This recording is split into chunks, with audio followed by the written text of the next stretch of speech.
Bismillahirrahmanirrahim. Assalamualaikum warahmatullahi wabarakatuh. Masih bersama dengan Ibu Resi Liani Putri SD. Ya, anak ibu, materi kita hari ini adalah tema 1 pertumbuhan dan perkembangan hidup pada subtema 3 pertumbuhan hewan di pembelajaran 6 di kelas 3. Baiklah anak ibu, tujuan pembelajaran kita hari ini adalah yang pertama anak ibu dapat mengetahui daur hidup nyamuk. Yang kedua anak ibu dapat mengetahui informasi dari poster. Yang ketiga anak ibu dapat mengetahui perkalian dengan cara bersusun. Nah, coba anak ibu perhatikan. Tahukah anak ibu ini gambar apa? Ini adalah gambar nyamuk. Pasti anak ibu pernah jumpa dengannya, pasti sekali ya. Ya, sekarang anak ibu lihat. Coba anak ibu perhatikan. Ini kita belajar tentang daur hidup nyamuk. Sebelumnya kita juga pernah belajar daur hidup kata. Sekarang daur hidup nyamuk. Coba anak ibu perhatikan. Pada pertumbuhan nyamuk ini memiliki daur hidup seperti hewan lainnya.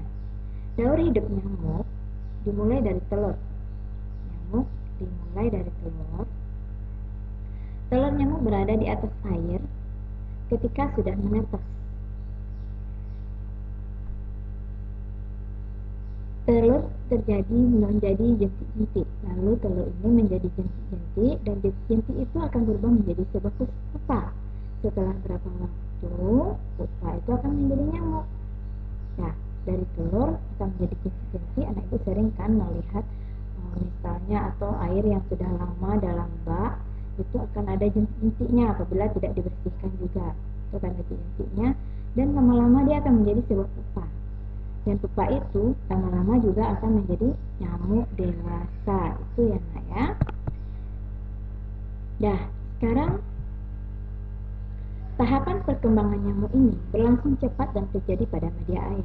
Beberapa nyamuk dapat menjadi penyebar penyakit yang mematikan. Contoh penyakit yang ditularkan nyamuk adalah demam berdarah. Pernah anak ibu mendengar penyakit demam berdarah? Oh, pasti pernah ya.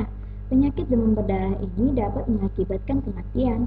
Selain demam berdarah, banyak lagi penyakit lain yang ditularkan nyamuk.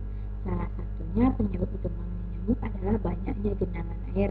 Jadi kita tidak boleh ya di rumahnya banyak genangan air, segera harus dibersihkan. Membersihkan lingkungan serta membuang benda-benda yang sudah tidak dipakai agar tidak dijadikan tempat perkembangbiakan nyamuk. Oleh karena itu, mari kita sama-sama mengingatkan masyarakat agar menjaga lingkungan melalui poster.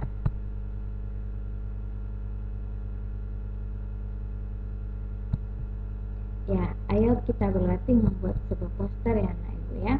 Mari anak ibu lihat kita lakukan langkah-langkah kerja sebagai berikut. Karena kita tidak mempunyai kelompok, karena kita tidak sekolah ya, karena kita di rumah, anak ibu bisa bentuk kelompoknya dengan keluarganya di rumah atau dengan teman-teman di rumah.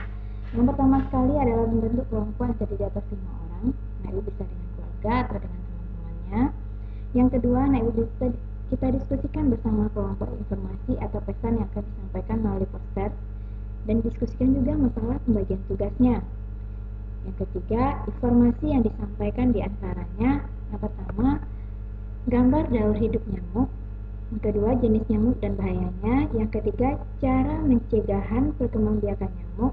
Yang keempat, hal-hal yang dapat dilakukan untuk mengurangi masalah penyebaran penyakit demam berdarah. Itu ya nak ya. Yang keempat, tuliskan semua informasi tersebut dalam sebuah karton. Nah, ibu bisa lihat contoh poster di samping. Ya, perilaku hidup bersih dan sehat, pangkal rumah tangga sehat. Itu adalah contoh posternya. Dan setelah selesai membuat poster tersebut, anak ibu dapat sampaikan informasi tersebut kepada salah satu warga sekolah atau warga di rumahnya. Oke anak ibu. Dah, sekarang coba anak ibu perhatikan ini gambar apa? Ya, ini adalah gambar orang yang sedang bersihkan lingkungan sekolah. Nah, ini gambar apa?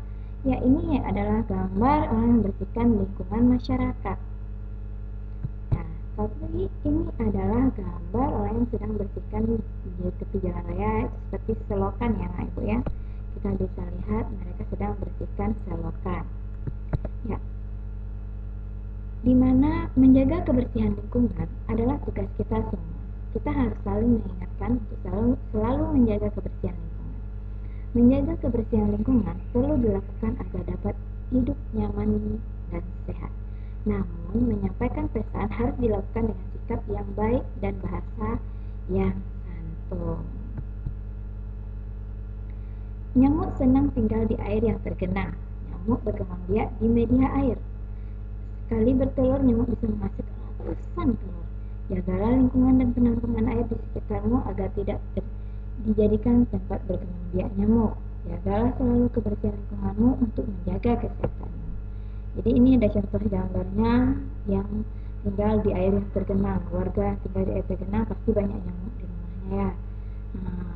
Dimana Anak Ibu mengetahui dari cerita tadi, sekali nyamuk bertelur itu bisa menghasilkan ratusan telur.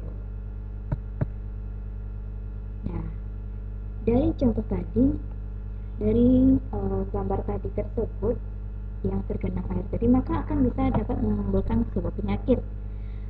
Di sini ada gambar rumah sakit. Seperti contohnya pada soal di sini, sebuah rumah sakit setiap hari dikunjungi 130 orang pasien. Dalam waktu 3 hari, berapa banyak pasien yang mengunjungi rumah sakit? Itu akibat apa itu Anak? Akibat dari demam berdarah tadi, sakit yang disebabkan oleh nyamuk tadi. Seperti contohnya soalnya seperti ini. Dah, kita lanjutkan ya untuk menjawabnya. Dah, banyak pasien dihitung dengan perkalian. Perhatikan perkalian 130 kali 3 dengan cara bersusun berikut ini. 130 kali 3, 0 kali 3, 0. Pertama berarti ini salah ya Nak ya, ini 3 kali 0, 0. Berikutnya yang kita kalikan apa lagi? 3 ini kita kalikan dengan 3. 3 dikali 3 sama dengan 9. Ya, puluhan dengan puluhan kita kalikan. Satuan dengan puluhan, karena hanya satuan dengan seratusan, berarti pertama satuan dengan puluhan, dan selanjutnya 0 kali satuan dengan ratusan. Contohnya 3 kali 1 sama dengan 3, berarti adalah hasilnya 390. Hasil perkalian tersebut adalah 390. Anak Ibu paham sampai di sana? Pasti sudah paham ya, sama dengan pelajaran kemarin. Tugas matematika kita hari ini adalah ada 4 buah ya Anak Ibu ya. Selesaikan ya Anak Ibu buat di buku latihan matematiknya. Dan tugas bahasa Indonesia, buatlah sebuah poster seperti langkah yang telah Ibu jelaskan tadi ya Anak Ibu ya. Nah, tugas PKN-nya hari ini adalah tuliskan saranmu jika teman atau tanggamu melakukan hal tersebut. Contohnya, kamu melihat seorang anak yang membuang sampah sembarangan, apa saran yang akan kamu sampaikan? Yang kedua, di sekitar di depan rumah tetanggamu banyak sampah juga kaleng bekas bersih air hujan. Saran yang akan kamu sampaikan itu seperti apa juga? Kamu tulis di buku tema 1 kamu ya Anak Ibu. Nah, mungkin sekian dulu dan terima kasih Anak Ibu telah menyimak apa yang Ibu jelaskan. Wassalamualaikum warahmatullahi wabarakatuh.